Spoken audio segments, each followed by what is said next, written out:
পুরান ঢাকার ঐতিহ্যবাহী বাকরখানি এখন আমাদের চাঁদপুরেই পাওয়া যাচ্ছে। এটা টেস্ট কেমন, দাম কত আর লোকেশন কোথায় সেটাই আমি আপনাদের সাথে শেয়ার করব।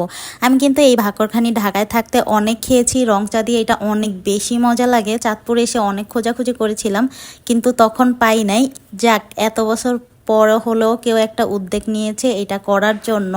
তো আমি এখানে চলে আসছি। এখানে কিন্তু দুই ধরনের বাকরখানি পাওয়া যায়, একটা চিনিওয়ালা একটা চিনি ছাড়া। যেহেতু আমি মিষ্টি একটু কম পছন্দ করি তাই আমি চিনি ছাড়াটা নিছি। এটা এক পিস হচ্ছে 10 টাকা, আর এগুলা চিনিওয়ালাটা কেজি প্রতি 220 টাকা, চিনি ছাড়াটা হচ্ছে 200 টাকা।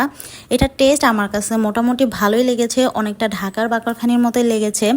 ওরা যদি এই টেস্টটা ধরে রাখতে পারে অনেক বেশি ভালো হবে। আমরা আশা করব যে ওরা এই টেস্টটাই ধরে রাখবে, বেশি হাইপের কারণে টেস্ট নষ্ট করে ফেলবে না।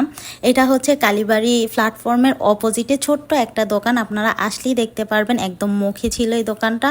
বাকরখানিটা সত্যি অনেক বেশি ভালো লাগছে, অনেক দিন পর এর টেস্টটা আমি পাইছি, একদম ঢাকার মতোই লাগছে। তো আজকে মিনি ব্লগটা এই পর্যন্তই। ভালো লেগে থাকলে লাইক কমেন্ট শেয়ার দিবেন, আমার পেজে নতুন হয়ে থাকলে আমার পেজটাও ফলো দিয়ে দিবেন।